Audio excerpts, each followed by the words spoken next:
Think back to the first time you launched Roblox. What game did you play? Was it an intense obstacle course, a role-playing adventure, or maybe a quirky simulator? Remember that feeling of discovering something new every time you clicked play?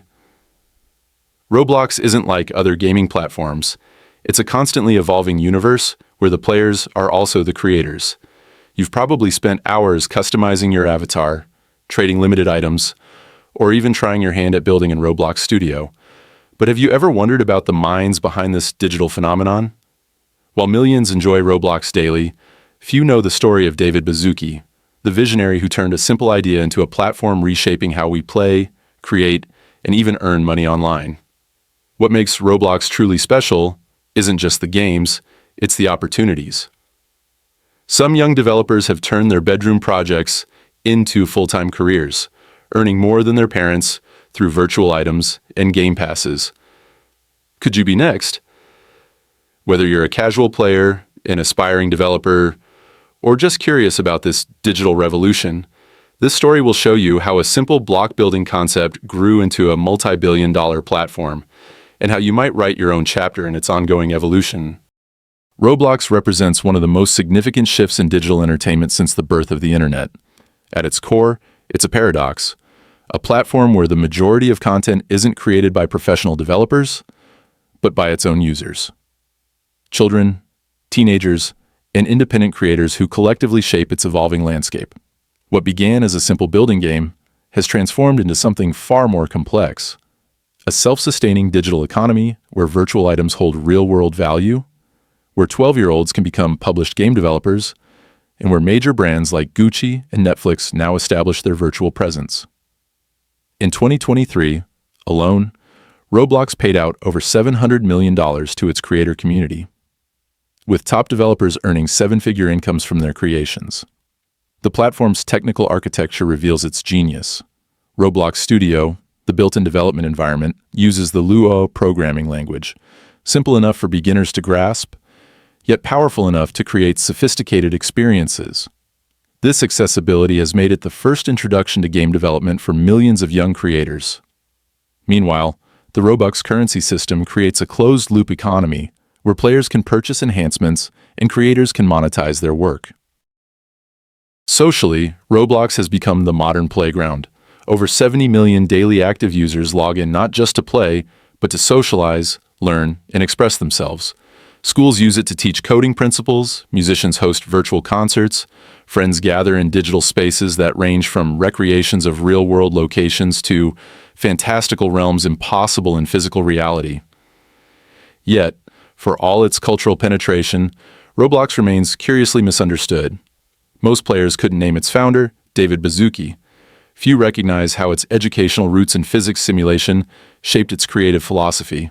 And many parents still view it as just another video game rather than the multifaceted platform it has become.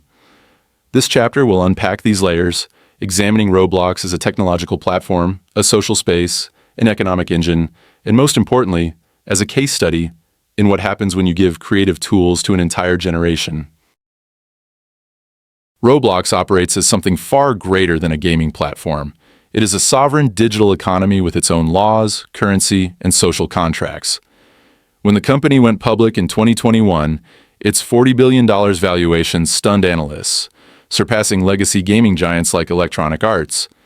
This figure wasn't based on traditional metrics like game sales or subscriptions, but on something far more revolutionary.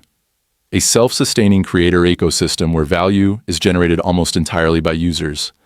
The platform's real innovation lies not in its technology, but in its economic design, where virtual labor translates into real-world income and digital assets command tangible worth.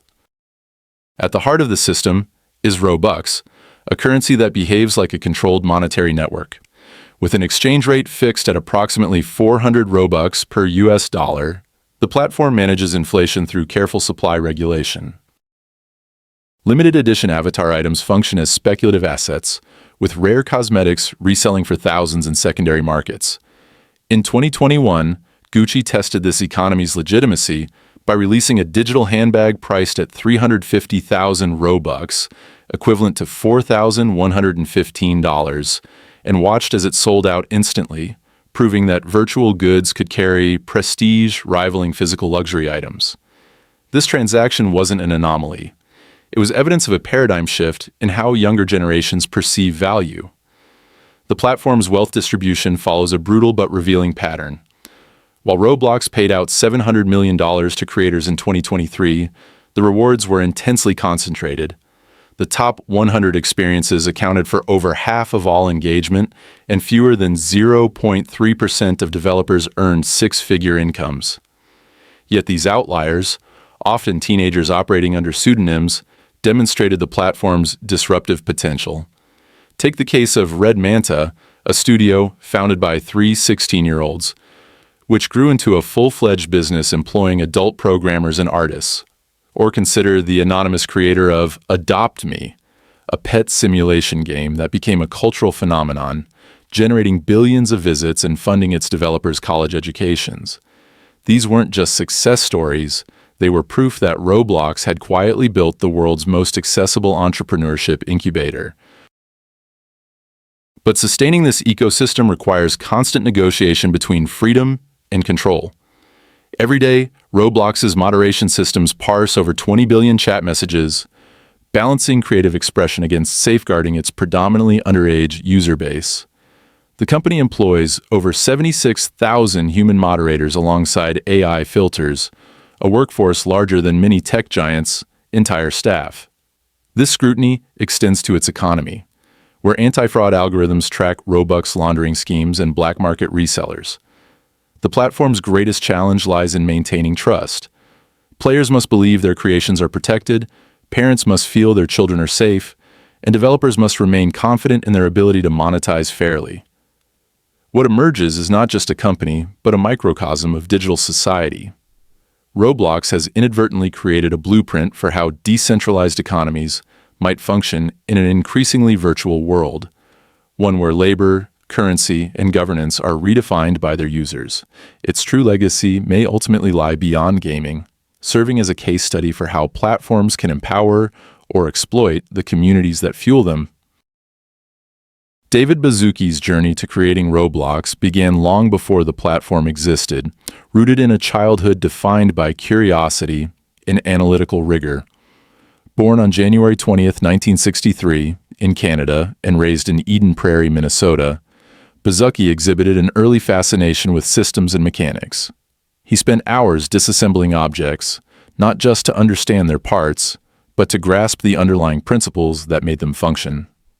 This relentless curiosity laid the foundation for his future as an engineer and innovator.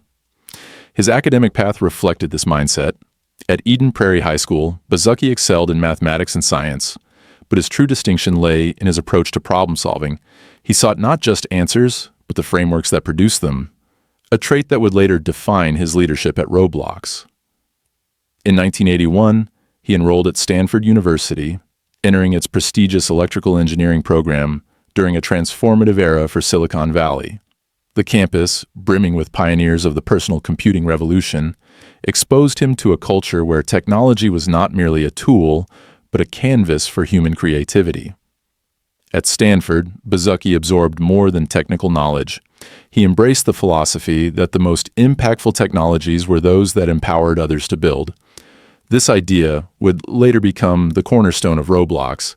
After graduating, he channeled this vision into his first venture, Knowledge Revolution, an educational software company founded in the early 1990s. There, he developed interactive physics, a simulation program that allowed students to model real-world mechanics, gravity, collisions, and motion in a dynamic, visual environment. The software was adopted widely in classrooms, proving that hands-on experimentation could make abstract concepts tangible. Interactive physics was more than an educational tool. It was a revelation. Baszucki observed how users, particularly young students, thrived when given the freedom to experiment and create. The program's success hinted at a broader truth. People learned best through active participation, not passive consumption. This insight lingered with him even after Knowledge Revolution was acquired by MSC Software in 1998, marking his first major business exit. The acquisition placed Baszucki in a leadership role within a larger corporation, but his ambitions extended beyond executive titles. He began to envision a platform that would scale the creative potential he had witnessed in interactive physics, one where users could build not just simulations, but entire worlds. The question driving him was no longer about teaching physics, but about unlocking imagination. How could technology empower people to create, share, and inhabit their own digital experiences? The answer would take years to materialize, but the seeds had been planted. Baszucki's early career, spanning education, software engineering, and entrepreneurship, converged into a singular vision: a platform where creativity was democratized and users were the architects of their own destinies. This vision would eventually become Roblox, but its origins lay in the quiet, methodical curiosity of a boy who loved to take things apart and rebuild them, not just as they were, but as they could be. By 2004, the digital world was ripe for innovation. Broadband internet had become widespread, multiplayer online games were gaining traction, and platforms like YouTube demonstrated the explosive potential of user-generated content. Against this backdrop, Baszucki, alongside engineer and collaborator Eric Cassell, began developing a prototype under the working name Dynablocks. The early version was rudimentary, a block-based building environment where users could construct simple 3D worlds and script basic interactions. Though unpolished, it embodied a radical idea: a virtual space where players were also the architects. The following year marked a pivotal shift. Recognizing the need for a stronger identity, Baszucki and Cassell rebranded the platform as Roblox, a fusion of robots and blocks that captured its playful yet technical essence. The official beta launch in 2005 introduced two core pillars: Roblox Studio, a robust development environment powered by the Lua programming language, and a growing library of user-created games.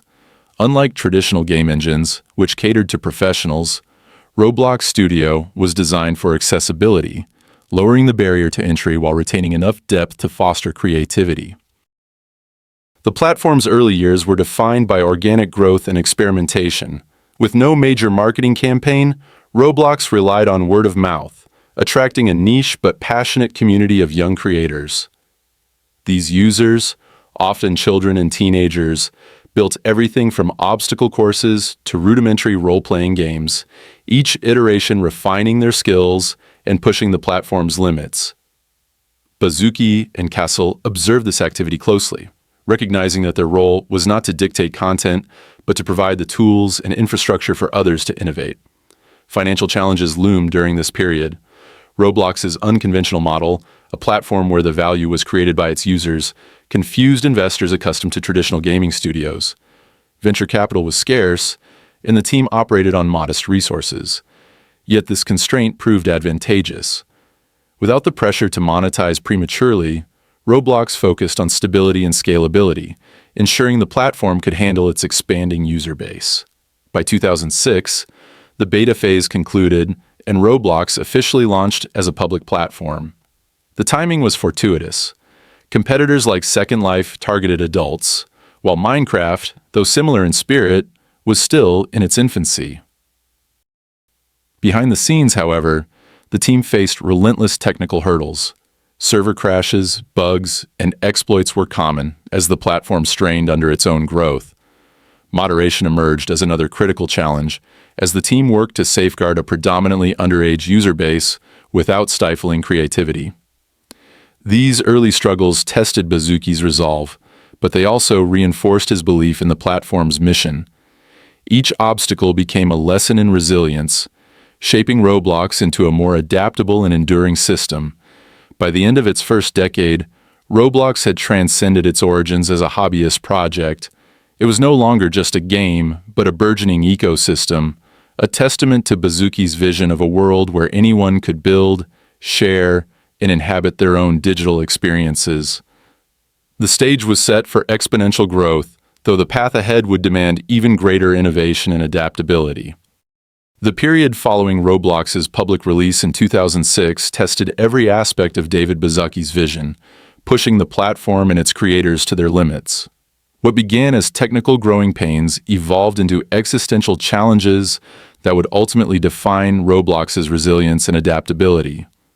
The platform's very architecture became a battleground, struggling to support the unpredictable creativity of its rapidly expanding user base while maintaining stability for millions of concurrent players.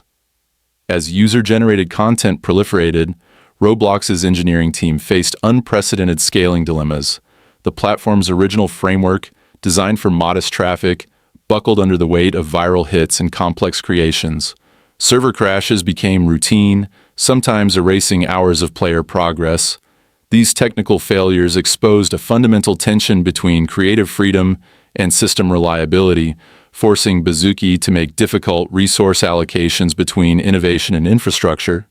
The solution emerged through iterative improvements to the physics engine and cloud computing architecture, transforming Roblox into one of the first gaming platforms to leverage elastic cloud scaling effectively. The open nature of Roblox's creative ecosystem introduced equally complex moderation challenges. By 2010, the platform was processing billions of user interactions monthly, ranging from innocent playground banter to sophisticated attempts at exploitation. Baszucki instituted a multi-layered defense system combining automated filters with human review, an approach that would later become standard across social platforms. This moderation framework balanced censorship concerns with child protection, establishing Roblox as a relatively safe space in the largely unregulated world of online gaming. February 11, 2013, marked a profound personal and professional turning point when Eric Cassel, Baszucki's co-founder and the technical architect of Roblox, succumbed to cancer after a 3-year battle. Cassel's death created a leadership vacuum that extended far beyond engineering, as he had been instrumental in shaping the platform's culture of creative empowerment. Baszucki responded by decentralizing technical leadership while intensifying focus on the vision they had shared. This period saw the formalization of Roblox's developer relations program and the introduction of more sophisticated monetization tools, transforming what had been a hobbyist platform into a viable creative economy. The mobile revolution of 2012 to 2014 presented both salvation and new challenges. Roblox's iOS and Android versions dramatically expanded accessibility, particularly among younger users, but required complete rethinking of control schemes and interface design. Baszucki insisted on maintaining full creative parity between mobile and desktop versions, a decision that strained resources but preserved the platform's core promise of universal creation tools. This mobile expansion coincided with the emergence of Roblox's first teen celebrity developers, whose sophisticated games began attracting mainstream media attention. Investor skepticism reached its peak during this transitional period. Industry analysts questioned whether a platform with blocky graphics and a child-dominated user base could achieve lasting relevance. Baszucki's counter-strategy focused on 3 pillars: enhancing development tools to enable more sophisticated creations, building safer social features to retain aging users, and developing educational initiatives to position Roblox as more than entertainment. These efforts laid groundwork for what analysts would later call the Minecraft effect, a platform that matured alongside its original user base. By 2015, Roblox had quietly achieved several critical milestones. Its physics engine could support complex simulations, the economy was generating meaningful creator incomes, and the moderation systems could handle exponential growth. These unglamorous back-end improvements created conditions for the explosive growth that would follow. The platform that emerged from this crucible bore little resemblance to the fragile startup of 2006, having been hardened by continuous adaptation to technological, social, and personal challenges. The most enduring legacy of this difficult period was the institutional resilience it fostered. Baszucki's leadership style, methodical, principled, and quietly persistent, became embedded in Roblox's DNA. David Baszucki's vision for Roblox accomplished something rare in technology. It transformed passive consumers into active creators. Where traditional gaming companies built closed ecosystems of professionally developed content, Baszucki bet everything on empowering his users. This radical approach initially seemed counterintuitive. Why surrender control to amateurs? But the results spoke for themselves. By 2015, the platform's user-generated content had achieved organic growth no studio could match, proving that when you give people powerful tools and get out of their way, they'll build better experiences than any corporate team. The financial markets didn't understand Roblox at first. Baszucki's 11-year march to profitability defied Silicon Valley's obsession with hypergrowth, instead focusing on infrastructure and safety. This patience was tested during the 2008 crisis, when funding nearly disappeared, and again during the multi-year engine overhaul that began in 2014. But these investments paid off spectacularly, creating a foundation robust enough to support what would become the metaverse's first true economy. By 2020, automated systems were proactively catching 98% of policy violations while still preserving creative freedom. The Robux economy incorporated anti-fraud measures that traditional virtual worlds lacked, creating unprecedented trust in digital transactions. Perhaps most unexpectedly, Roblox became education's stealth disruptor. Unlike his earlier interactive physics software, which explicitly taught concepts, Baszucki let learning happen organically through creation. Studies showed that teenagers using Roblox Studio developed spatial reasoning and logic skills comparable to formal coding students, all while thinking they were just having fun. This accidental curriculum revealed a profound truth about human motivation. We learn best when we're building things we care about. Through technical failures, the tragic loss of co-founder Eric Cassell, and constant industry skepticism, Baszucki maintained an engineer's problem-solving mindset. Setbacks became debugging sessions, controversies opportunities for refinement rather than panic. This steady leadership cultivated a culture that could mature without losing its founding vision, a rarity in the volatile tech world. The principles that emerged from Roblox's journey, creator empowerment, patient infrastructure building, embedded governance, and emergent learning, now influence industries far beyond gaming. As the lines between digital and physical value continue to blur, Baszucki's doctrine offers a roadmap for building platforms that don't just capture attention, but unlock human potential. In an age of extractive tech models, Roblox stands as proof that the most sustainable businesses are those that make their users more powerful. Building a business like David Baszucki's Roblox demands a mindset shaped by innovation, patience, and community focus. At the heart of Roblox's success is a simple principle: empower users to create and share their own experiences. Entrepreneurs who seek to replicate this model must first embrace the idea that their customers can be co-creators, not just consumers. The first step is to identify a gap where user participation can redefine the product itself. Baszucki saw that traditional games limited creativity, so he envisioned a platform where creation was democratized. To build a similar business, founders must look beyond immediate profits and instead build systems that encourage growth through user innovation. This means investing early in tools, education, and support for creators, building an ecosystem where users want to stay and grow. Next, patience is crucial. Roblox's rise was slow and steady. It took years of refining technology, moderating content, and growing a developer community before the platform exploded. New entrepreneurs should expect setbacks and resist the pressure to chase quick viral success. Long-term thinking, paired with continuous improvement, can transform early challenges into a competitive advantage. Resilience in leadership is also key. Baszucki endured personal loss, skepticism, and technical hurdles without losing sight of his vision. Founders need to cultivate a mindset that sees obstacles as opportunities to learn and adapt. Transparency, humility, and a focus on mission help sustain a company's culture through difficult times. Moreover, building a business like Roblox means understanding and anticipating the needs of a diverse user base. Its success depends on balancing accessibility with depth, creativity with safety, and freedom with responsibility. New businesses should develop systems that protect users while encouraging expression, a delicate but vital balance in today's digital landscape. Finally, the power of community cannot be overstated. Roblox's strength lies in its passionate users who feel ownership of the platform.